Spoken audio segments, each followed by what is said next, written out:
7 August বৃহস্পতিবার রাতে গাজীপুর চান্দনা চৌরাস্তা এলাকায় সাংবাদিক মোহাম্মদ আসাদুজ্জামান তুহিনকে কুপিয়ে হত্যা করা হয়। তিনি দৈনিক প্রতিদিনের কাগজের গাজীপুরে স্টাফ রিপোর্টার হিসেবে কর্মরত ছিলেন। গাজীপুরে আরেকটি ঘটনায় মহানগরের শাহপাড়া এলাকায় দুর্বৃত্তদের হামলায় দৈনিক বাংলাদেশের আলো পত্রিকার স্টাফ রিপোর্টার আনোয়ার হোসেন সৌরভ গুরুতর আহত হয়েছেন। দুর্বৃত্তরা আইনশৃঙ্খলা রক্ষাকারী বাহিনীর সামনেই তাকে বেধড়ক মারধর করে। ঘটনা দুইটির ভিডিও সামাজিক যোগাযোগ মাধ্যম ফেসবুকে ছড়িয়ে পড়লে দেশজুড়ে চাঞ্চল্যের সৃষ্টি হয়। আসাদুজ্জামান তুহিন হত্যায় ঘটনাস্থলের একটি সিসিটিভি ফুটেজে দেখা যায় মার্কেটের সামনের রাস্তায় এক নারী হেঁটে যাচ্ছেন। তার পেছন পেছন এক ব্যক্তি আসলে তাদের দুজনের মধ্যে হাতাহাতির ঘটনা ঘটে। এক পর্যায়ে ব্যক্তিটি কালো জামা পরা নারীর গায়ে হাত তুলেন। সাথে সাথেই 5 থেকে 6 জন দুর্বৃত্ত সেখানে এসে দেশীয় ধারালো অস্ত্র দিয়ে তাকে কোপানো শুরু করে। প্রাণ বাঁচাতে ব্যক্তিটি দৌড়ে মার্কেটের ভেতরে প্রবেশ করেন। হামলাকারীরাও তাকে ধাওয়া করে মার্কেটে ঢুকেন, আবার কিছুক্ষণ পর সেখান থেকে বেরিয়ে আসেন। সে সময় অস্ত্র উঁচিয়ে মার্কেটের সামনে তাদের অবস্থান নিতে দেখা যায়। সাদা শার্ট পরিহিত এক দুর্বৃত্তকে অস্ত্র হাতে কারো দিকে আঙ্গুল উঁচিয়ে কিছু বলতে দেখা যায়।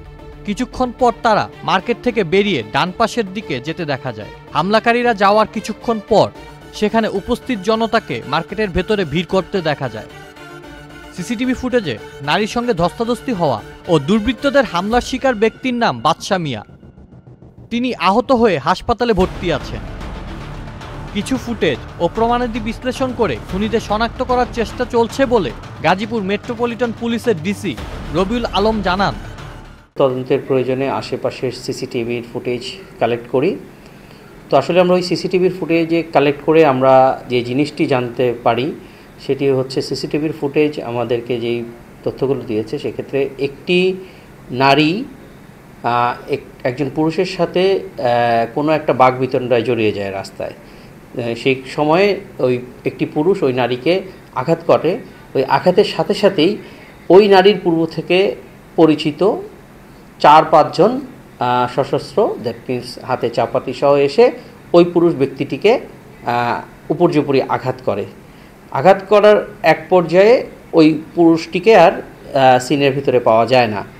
পরবর্তীতে আমরা খোঁজ নিয়ে জানতে পারি এই পুরুষটি আমাদের জয়দেবপুর সদর হাসপাতালে আছে। তার নাম বাদশা মিয়া। তার সাথে আমাদের পুলিশের কথা হয় এবং আমরা তার মাধ্যমে এবং স্থানীয় মাধ্যমেও জানতে পারি যে ওই যে এই নারীকে ওই বাদশা মিয়া আহত করেছে এবং আহত করার কারণে ফলশ্রুতিতে যে 4-5 জন ছেলে এসে উপর্যুপরি বাদশা মিয়াকে খুব কোপালে, এই দৃশ্যটি ওই চৌরাস্তায় অবস্থিত সাংবাদিক তুহিন তার মোবাইলে ধারণ করে।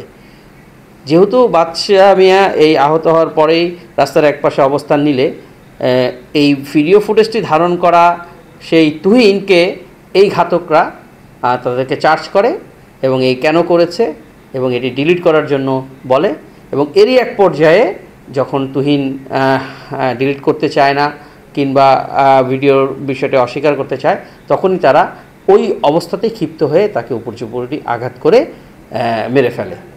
তো আসলে এখানে একটি নারী ঘটিত বিষয়কে কেন্দ্র করেই এই প্রথমে একটি আহতের ঘটনা এবং পরবর্তীতে একটি কুপিয়ে হত্যার ঘটনা ঘটেছে।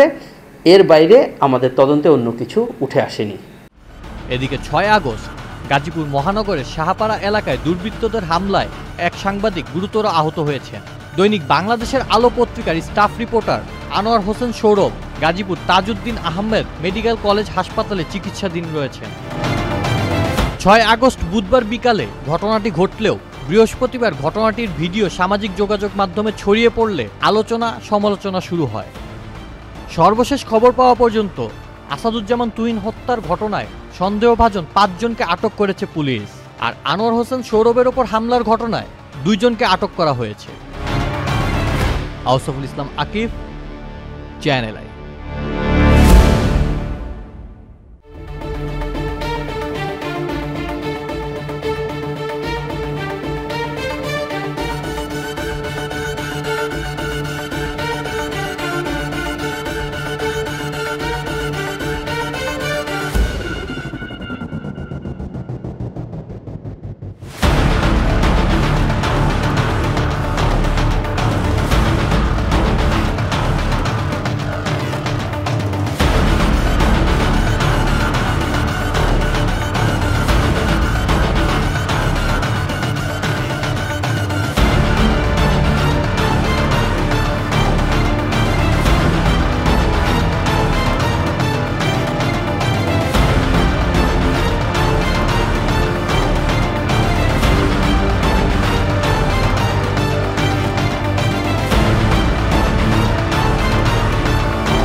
বান্ডেল থাকলে প্রতি সেনমানিতে টাকা বাঁচবে।